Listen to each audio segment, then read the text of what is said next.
오늘 예배 시작 안내 시간에 제가 말씀드린 것과 같이 우리 교회는 매년 대림절 둘째 주일을 성도 추모주일로 지키고 있습니다. 여러분 대부분에게 이 성도 추모주일은 많이 낯설 것입니다. 그도 그럴 것이 우리 교회도 이제 겨우 두 번째로 지키는 주일이기 때문입니다. 카톨릭 교회와 서구의 개신교회는 아주 오래전부터 성도 추모주의를 지켜왔지만 이 성도 추모를 조상 숭배로 이렇게 오해한 한국의 개신교회는 이 전통을 배격해 왔습니다. 그러다가 지난 2019년에 그의 많은 교우가 소천하면서 우리 교회도 1년에 한 번씩 성도 추모주의를 지키기로 그렇게 당회가 결정했습니다. 다만 그 시기를 서구 개신교회가 성도 추모주일로 지키고 있는 11월 첫째 주일이 아니라 매년 대림절 둘째 주일로 지키기로 했습니다. 왜냐하면 저희 교회는 이미 11월 첫째 주일에 추수감사절로 지키고 있었기 때문에 날짜가 겹쳐서, 그리고 되도록이면 연말이 좋겠다고 생각해서 그렇게 좀 뒤로 미뤘습니다. 그리고 추모의 범위를 어떻게 할까 고민하다가요, 2019년에는 과거에는 그런 게 한 번도 없었는데 그해 돌아가신 분만 추모하면 그 전에 돌아가신 분들 가족이 섭섭해할까봐 그걸 좀 늘렸습니다. 그래서 굉장히 늘려가지고 2006년부터 돌아가신 모든 분들을 함께 추모했습니다. 그런데 이제 처음으로 성도 추모주의를 지키고 교우들의 의견을 들어보니까 우리 교회 교우가 아니면 추모를 못하냐, 뭐 이런 섭섭한 마음들이 있어서 지금 현재 과거에 우리 교회 교우가 아니었더라도 또 좀 횟수가 지났더라도 우리 교우가 신청을 하면 그분들을 다 포함하는 게 좋겠다, 이렇게 규정을 좀 바꿨습니다. 그 추모의 범위를. 그래서 지금 올해처럼 지금 추모의 범위가 그해 소천한 성도들, 그리고 역대 담임 목사님 및 사모님 가운데 소천하신 분들, 그리고 교우 여러분들이 신청한 분으로 그렇게 추모의 범위를 정했습니다. 원래 이 범위를 작년부터 적용하기로 했었는데 작년에는 코로나19 때문에 대림절 두 번째 주일 예배를 저희가 비대면으로 드릴 수밖에 없어서 성도 추모주의를 지키지 못했습니다.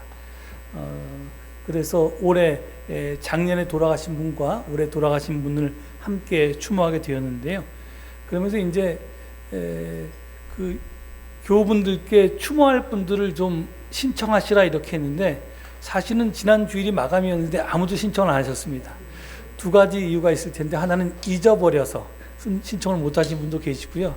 그리고 내가 이렇게 신청을 해도 되나 이렇게 좀 망설이셨던 것 같습니다. 그래서 주중에 저희가 급히 신도의 카톡방을 통해서 연락을 드렸고, 이제 몇몇 분들이 신청하셔서 오늘 명단에 이르게 된 겁니다.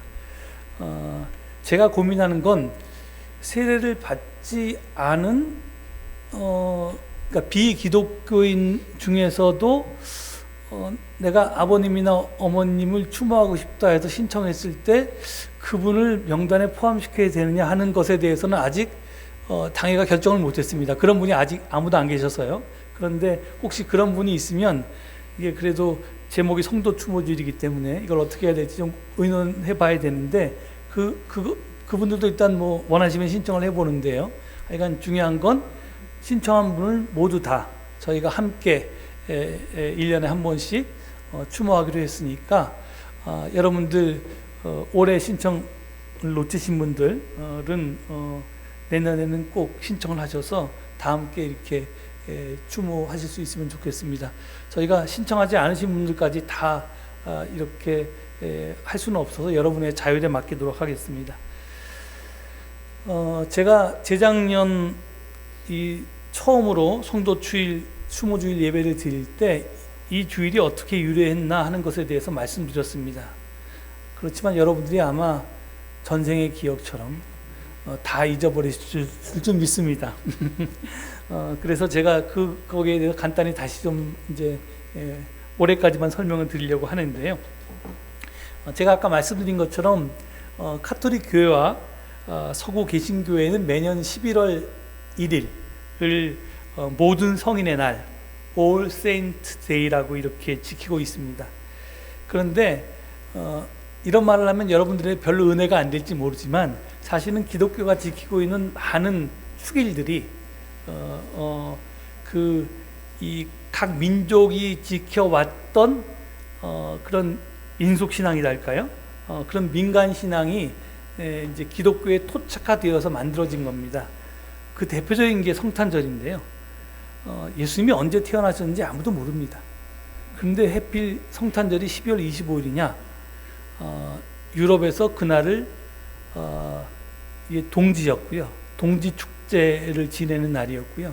동짓날은 여러분 잘 아시는 것처럼 한 해 가운데 낮이 제일 짧고 밤이 제일 길기 때문에 예수 그리스도의 탄생과 더불어 이제 낮이 길어지는 그런 이제 그 점점 희망이 커진다라고 하는 그 의미 때문에 크리스마스를 유럽의 아마 독일 게르만 민족이 지켜오던 이제 이 동지 축제 날로 그렇게 정해진 겁니다. 이 이야기를 딱 들으면 크리스마스가 굉장히 은혜가 없게 느껴지실지 모르겠는데 하여간 크리스마스는 그렇게 정해졌습니다. 마찬가지로 이 성도 추모주일도 원래는 이제 켈트족이 지키던 민간 신앙에서 왔는데요. 이 켈트족은 물론 유럽에 많이 분포해 살았는데 이제 아일랜드 지방에 마지막에는 이제 이사해서 많이 살았습니다. 근데 그 켈트족 사람들은 11월 1일에 새해가 시작되고 또 겨울이 시작된다고 그렇게 보았습니다. 그리고 이날을 기점으로 해서 핀프레이스라고 해서 이승과 저승 사이가 얇아지는 날이 바로 이 11월 1일이라고 봤어요. 그래서 저승의 문이 열려서 저승에 있던 죽은 자들 또는 악마들이 이승으로 이렇게 건너올 수 있다고 생각했습니다. 그래가지고 그 전날인 10월 31일을 샤마인이라고 하는 이름으로 축제를 열어서요. 죽은 이들을 위해서 제사도 지냈고요. 그리고 악령과 악마들이 저승에서 이승으로 넘어왔을 때 내가 지네 편인지 아니면 뭐 우리 편인지 그러니까 남의 편인지 못 알아보게 그렇게 이 기괴한 모습으로 자기 자신을 꾸미기 시작했습니다. 그게 이제 나중에 이 켈트족이 살던 이 아일랜드에 카톨릭이 전파되면서 이 카톨릭이 그 6세기에 그렇게 전파됐는데 이 켈트족의 민간 축제를 할로윈이라는 이름으로 카톨릭 교회가 흡수하게 됩니다. 그래서 이제 지금 뭐 사람들이 미국이나 뭐 유럽에서 많이 지키는 할로윈이 바로 거기서 유래된 겁니다. 그런데 이 835년에 교황 그레고리오 4세가 이 모든 성인의 날이라고 하는 과거로부터 지켜왔던 카톨릭의 이제 축일이 있었는데요. 그걸 5월 13일에서 11월 1일로 바꿉니다. 그래가지고 10월 30일은 그러니까 할로윈으로 지키고 그 다음에 11월 1일은 이제 그 모든 성인의 날로 지키게 됐는데요. 그래서 할로윈이 이게 할로우란 말이 이제 성인이란 말도 있거든요. 뜻도 있어서 그러니까 All Hallows Day Evening 그래서 모든 성인의 날 전야제로 할로윈을 지키고 그 다음에 다음 날 우리가 성인의 날을 지키고 그 다음에 이 개신교에서는 이제 11월 1일이 아니라 11월 첫째 주일을 이 성도 추모주의라고 이렇게 해서 지켰습니다. 그러니까 영어로 하면 All Saints Sunday인데요. 근데 이게 좀 뭐 모든 성도의 날 또는 모든 성도의 주일 이것을 이제 성도 추모주의라고 번역한 것은 사실은 좀 약간 뭐랄까요 좀 번역에 문제가 있습니다. 이 번역이 도대체 왜 이렇게 번역이 됐을까라고 하는 것에 대해서 제가 좀 이제 막 자료를 찾아봤는데요. 사실은 이제 재작년에 제가 그래서 여기에 대해서 말씀드렸는데 지금은 약간 제 가설이 바뀌었습니다. 그게 뭐냐면 이 카톨릭에서 모든 성도의 날 다음 날을 위령의 날이라고 그렇게 지킵니다. 그러니까 11월 1일을 All Saints Day라고 하고요. 그 다음에 11월 2일을 All Souls Day, 그러니까 이제 이 영들 모든 죽은 영들을 위한 날입니다. 그러니까 그리고 이제 지금은 11월 한 달을 위령의 달이라고 그래서 우리가 이제 추석 때 성묘를 가듯이 이게 죽은 자기 가족의 묘소에 가서 성묘도 하고 예배도 드리고 또 그분들을 위해서 미사도 봉헌하고 뭐 이런 것들을 이제 11월 한 달 내내 하거든요. 그런데 이제 이 위령의 날이 즉 이제 그 11월 2일은 성인을 기억하는 날이라면 11월 2일은 모든 돌아가신 분들을 기억하는 그런 날입니다. 이 둘의 차이가 어디서 왔냐면 가톨릭 교회가 채택하고 있는 연옥 교리로부터 왔습니다. 그러니까 가톨릭 교회는 천국과 지옥만 있는 게 아니라 그 중간에 연옥이라는 게 있다고 가르치고 있거든요. 그래서 이게 뭐 성인이라 하면 가톨릭 교회가 성인이라고 인정한 사람들입니다. 그러니까 예를 들어서 뭐 프란체스코 성인 같은 사람, 그다음에 마더 테레사 같은 사람 이렇게 교황청에서 이분은 성인이다라고 인정하는 순간 이제 성인의 반열에 들어가는 거고요. 그다음에 이제 기독교인이 아닌 채로 뭐 신앙 없이 죽은 사람들은 이제 아무것도 아닌데 그분들은 이제 죄를 많이 지었다고 생각해서 아니면 구원받지 못했다고 생각해서 지옥에 간다고 봤는데 그게 아니라 뭐 태어나자마자 죽은 어린아이라든지 아니면 기독교인이긴 하지만 이게 성인의 반열에 못 든 사람들은 어떻게 될까? 이분들이 가는 곳이 중간지대인 연옥입니다. 그래서 이 연옥에 있으면서 여러 세월 동안 100년이 하루인 그런 세월 동안 이게 뭐 이제 연단을 받고 그 연단을 거친 이후에 비로소 천국에 간다고 그렇게 생각했습니다. 그래서 16세기 종교개혁 때 그 교황청에서 면죄부를 팔았잖아요. 그 팔던 면죄부가 지옥에 있는 사람을 천국으로 옮겨가는 게 아니라 바로 이 중간지대에 있던 연옥에 있는 사람을 이렇게 천국으로 옮겨가게 하는 그런 효과가 있다. 그래서 이 면죄부라는 걸 판 겁니다. 그런데 이제 당연히 16세기 종교개혁이 있은 다음에 개혁교회가 이 카톨릭의 많은 것들을 이제 버리게 되는데요. 그 중에 하나가 이제 연옥에 대한 교리도 버리게 됩니다. 그러니까 우리는 이제 그 성인을 꼭 교황청에서 인정한 사람이 아니라 사실은 모든 그리스도인들을 다 성인, 그러니까 이게 세인트란 말이 우리가 번역하기엔 성인이 아니라 사실은 성도라고 이야기하면 성경에서 성도라고 하는 것이 이제 그런 말인데 하여간 예수를 믿고 그렇게 세례를 받고 하나님 나라를 위해서 살기로 결단해서 이렇게 살아가는 사람들을 다 성도라고 부르는데 그 사람들이 그러니까 카톨릭으로 얘기하면 천국과 연옥에 있는 모든 사람들이겠죠. 근데 우리는 그걸 이제 천국에 있다고 생각하고 이제 그분들을 이제 추모하는 날이 된 겁니다. 그래서 이제 비록 이제 연옥의 교리는 개신교가 지키고 있지 않지만 이 모든 죽은 이를 추모한다는 그런 정신은 그대로 남아 있어서 지금 우리 개신교회가 지키고 있는 All Saints Day라고 하는 그 날에는 카톨릭과 달리 위령의 날이 포함되어 있습니다. 그렇다 보니까 이 All Saints Day를 번역할 때 저희가 성도 추모주의라고 이렇게 한국말로 의역해서 번역하게 된 겁니다. 아무튼 이 복잡한 과정을 거쳤는데요. 이 All Saints Day라고 하는 것은 우리를 성도로, 비록 거룩하지 못하지만 우리를 거룩하다고 그렇게 여겨주시고 불러주셔서 믿음으로 구원받고 하나님의 자녀로 살다가 부활의 몸으로 천국에 가게 하신 하나님의 은혜를 감사하는 날입니다. 그리고 이 성도주의, 추모주의를 통해서 이 신앙의 길을 우리보다 먼저 걷다가 먼저 천국에 가신 성도들과 그들의 믿음을 기억하면서 우리에게 남겨진 믿음의 길을 잘 감당하기를 그런 결심하는 그런 주의라고 생각하시면 되겠습니다. 그래서 이런 배경으로 하여튼 성도 추모주의를 지키게 됐는데요.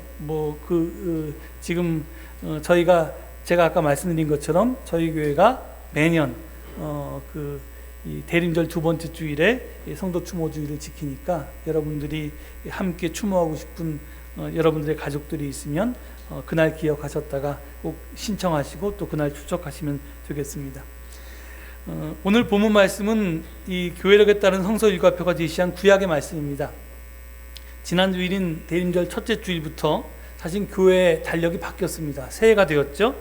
그렇지만 제가 아까 말씀드린 것처럼 성도 추모 주일은 11월 1일 또는 11월 첫째 주일이었습니다. 그래서 지금 이제 지난주부터 시작된 세 번째 가나다 다해의 그 본문이 아니라 작년 11월 1일의 본문 나해의 본문을 따랐습니다.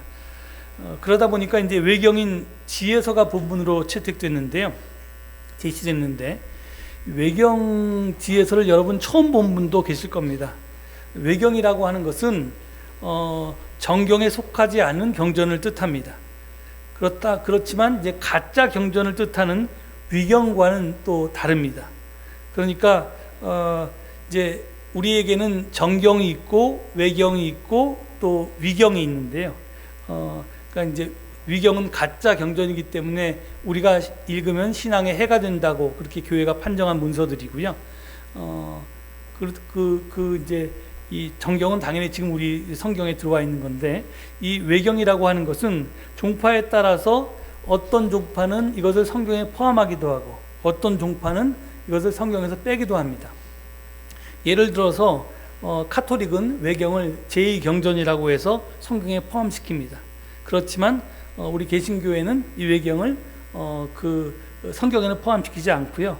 경전 밖에 있는 경전이라고 해서 그냥 외경이라고 분류하고, 그렇지만 이것을 읽으면 신앙에 유익하다고 해서 뭐 읽는 데 대해서는 그렇게 다른 제재를 구하지는 않습니다.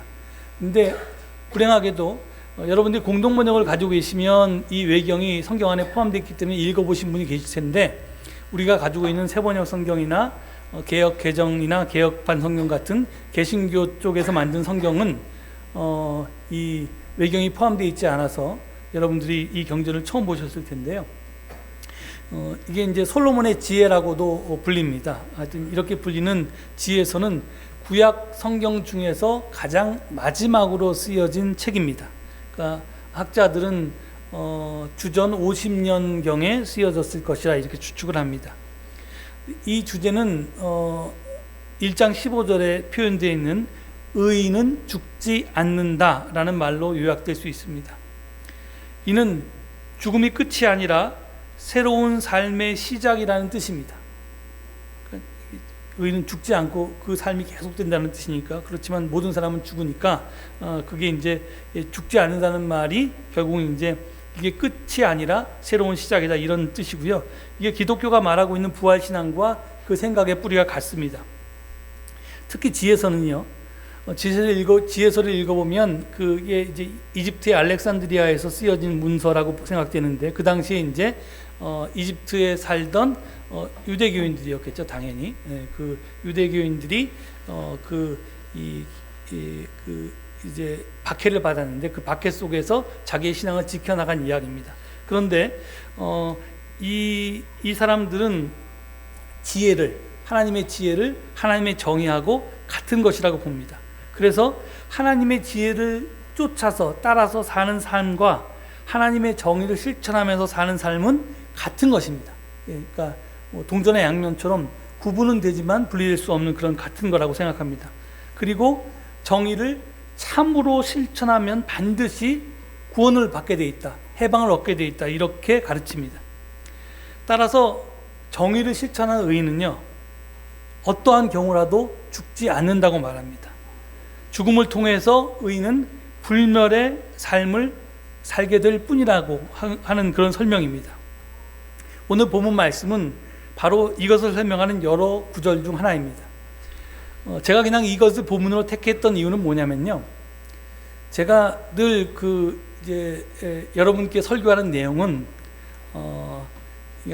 죽어서 가는 내세에 대해서 이게 나는 죽은 다음에 천국 가기 위해서 예수 믿는다, 이렇게 사시지 마시고 지금 당장 여기서 천국을 살아냅시다, 이게 우리의 신앙의 목표입니다, 이렇게 이제 자꾸 이야기하다 보니까 무슨 문제가 발생하냐면, 이게 진보적인 교회에 다니는 분들은 이렇게 내세에 대한 소망이나 확신이나 뭐 이런 것들이 좀 없어지는 것 같아서, 이게 기독교가 주장하는 굉장히 중요한 것 중에 하나인데 그 부분에 대해서 제가 너무 소홀한 건 아닌가 하는 생각이 들어서 오늘 이 말씀을 이렇게 그냥 이제 본문으로 택했습니다. 그러니까 지금 여기는 바로 그거를 이렇게 이야기하는 거거든요. 죽음 이후에 우리가 어떻게 되는가에 대한 겁니다. 죽음이라고 하는 문제는 누구에게나 실제적이고요, 실존적인 문제입니다. 누구나 우리 곁에서 죽음을 경험하게 되고요. 그리고 나도 그 문제로부터 도망칠 수가 없습니다. 우리는 누구나 다 죽게 되어 있기 때문에 그렇습니다. 우리는 죽음이 어떤 것인가 하는 것에 대해서 낙엽을 통해서 배울 수 있는데요. 해마다 낙엽은 정말 파릇파릇 그렇게 우거졌던 낙엽이 가을이 되면 다 시들어서 말라 비틀어져서 땅에 떨어집니다. 그래서 생명의 무상성과 죽음의 필연성을 우리에게 가르쳐 줍니다. 그런데 나뭇잎은 단지 떨어지고 있는 것, 죽어가고 있는 것이 아닙니다. 그들은 돌아가고 있습니다. 어디로 또는 무엇으로 돌아갈까요? 낙엽은 뿌리로, 근원으로 돌아갑니다. 이 근원이라고 하는 것은 끝나는 곳이 아니라 새로 시작하는 곳입니다. 나뭇잎에게 죽음은 근원으로 돌아가서 새로운 시작을 표현하는, 새로운 시작을 준비하는 그런 과정일 뿐입니다. 누가 죽었을 때 우리는 돌아가셨다 이렇게 한국말로 이야기하는데요. 이 표현은 굉장히 시적이고 그 다음에 굉장히 영적이라고 생각합니다. 돌아감은 존재의 근원으로 돌아가는 것을 뜻하기 때문입니다. 마치 낙엽이 뿌리로 돌아가듯이 말합니다. 이렇듯 가을 낙엽이 우리에게 가르쳐주는 것은 죽음은 존재의 소멸이 아니라 존재의 변화라고 하는 것입니다. 죽음은 막다른 길이 아니라 더 자유로운 존재로 변화하기 위해서 통과해야만 하는 문입니다. 그 문을 열고 이 세계로부터 나가는 것과 다른 세계로 들어가는 것은 동시적으로 일어나는 사건입니다. 물론 그 문 너머의 삶이 어떤 것일지 유한한 존재인 우리는 알 수가 없습니다. 그런데 오늘 본문 말씀은 바로 그 죽음 너머의 삶에 대해서 우리에게 설명해 주고 있습니다. 그냥 이 말씀을 그냥 읽고 이렇게 성경의 저자가 죽음 너머의 삶에 대해서 믿고 있구나, 확신하고 있구나, 설명하고 있구나 이렇게 생각하시면 되겠습니다. 뭐 여기에 더 보태서 제가 설명할 필요는 없을 것 같습니다. 다만 오늘 말씀을 묵상하다가 든 생각을 여러분들에게 짧게 전하면, 이 공동번역 성서가 지금 이제 아까 우리가 함께 읽은 게 주보에 실려 있는 말씀이 공동번역인데요. 카톨릭 새 번역은 어떻게 번역해놨나 제가 읽어봤습니다. 그런데 거기 보니까 1장 15절이 지혜서의 그 주제라고 했잖아요. 의인은 죽지 않는다. 그런데 그러니까 제가 깜짝 놀랐습니다. 1장 15절을 카톨릭 새 번역은 뭐라고 번역했냐면 정의는 죽지 않는다 이렇게 번역해놨어요. Justice is undying.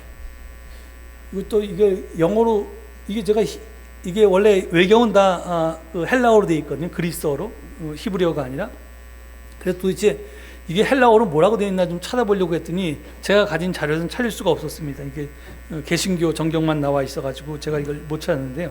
이게 그러니까 현재 진행형으로 표현되어 있는 거예요. 영어 풀이가. 정의는 죽어가지 않는다 이런 뜻인데, 그러니까 이게 이거에 대해서도 뭐 엄청나게 많은 묵상을 할 수 있을 것 같은데요. 하여간 제가 앞서 말씀드린 것처럼 지혜서에서 지혜와 정의는 같은 말이고요. 지혜의 추구는 정의의 실천과 구별되지 않습니다.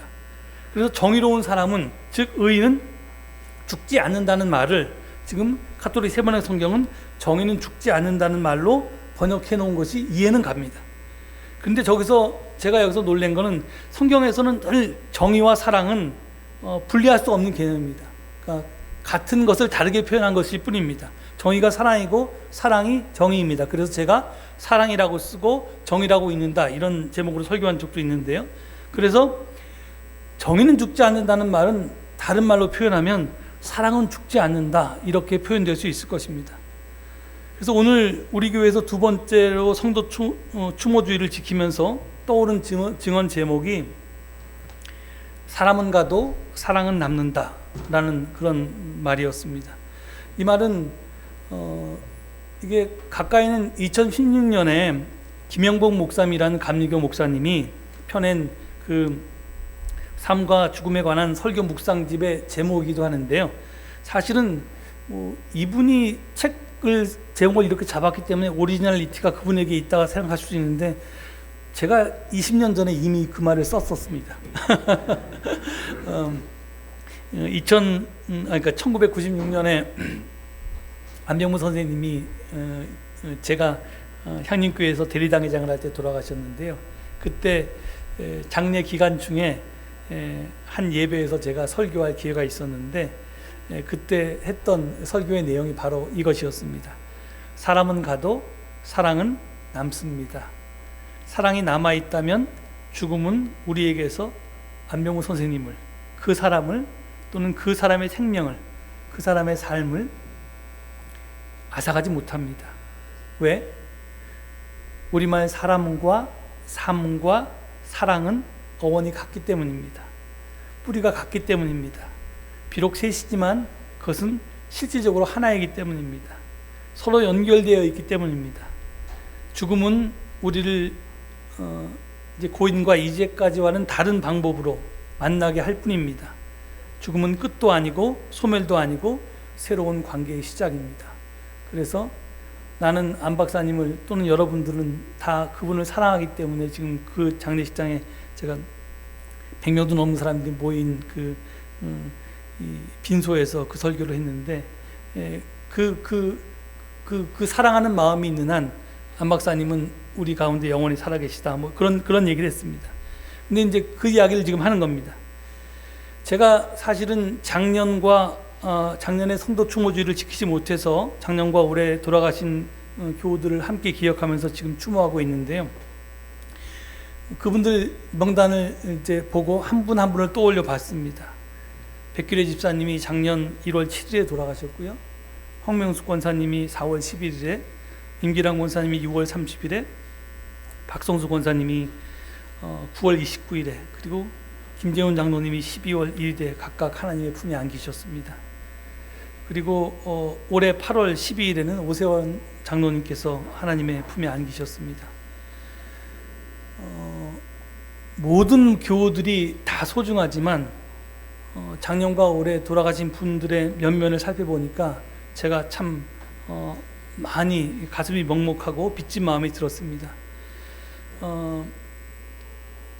이분들이 이 교회에 끼친 덕은 너무나 큰데, 코로나19 때문에 장례식도 제대로 온 교우들이 모여서 함께 마지막 배웅을 못 해드린 것이 너무나 아쉬웠습니다. 그냥 물론 예배를 드렸지만 평소 때와 같지 않게 그렇게 예배를 드렸습니다. 빈소에 가서 문상만 했지 온 교우가 함께 배웅해 드리지 못했습니다.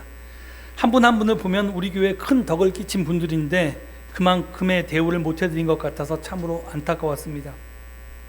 어제 증언을 준비하면서 장례 때 우리 교우들이 드렸던 추모 기도문과 그 다음에 추모사를 하나하나 다 읽어보았습니다. 그때 일들이 떠올라서 다시 눈물이 앞을 가렸고 가신 분들이 사무치게 그리웠습니다. 이 6분 모두는 가족 사랑, 교우 사랑, 교회 사랑, 하나님 사랑, 그리고 하나님 나라 사랑의 정말 최고의 분들이었습니다. 그러니 사람은 갔어도 그분들의 사랑은 여전히 세월이 흘렀지만 우리 가운데 남아 있습니다. 여러분의 각 가정에, 우리 교회, 우리 공동체, 그리고 이 사회 곳곳에 그 흔적을 남기고 있습니다. 오늘은 우리가 그 사랑을 기억하면서 다시 한번 멤버가 되는, 리멤버가 되는 거죠. 기억하면서 다시 멤버가 되는 날입니다. 만약에 우리가 이런저런 이유로 다소 소원했다면 다시 공동체로 묶여서 하나 되는 날입니다. 그리고 그분들의 사랑을 되새기면서 그분들의 사랑을 본받아서 우리도 그 사랑을 살아내기로 결단하는 날이 되어야 할 것입니다. 그 사랑이 죽지 않으면 그 사람도 죽지 않습니다. 단지 새로운 차원으로, 새로운 관계로, 새로운 방법으로 그분들과 만날 뿐입니다. 이 믿음으로 우리가 이 세상을 살아가면서 죽음을 넘어서 부활의 삶을 소망하고 또 영생의 삶을 소망하며 살아낼 수 있는 우리 모두가 될 수 있기를 간절히 축원드립니다. 예, 잠깐 묵상기도 드리시겠습니다.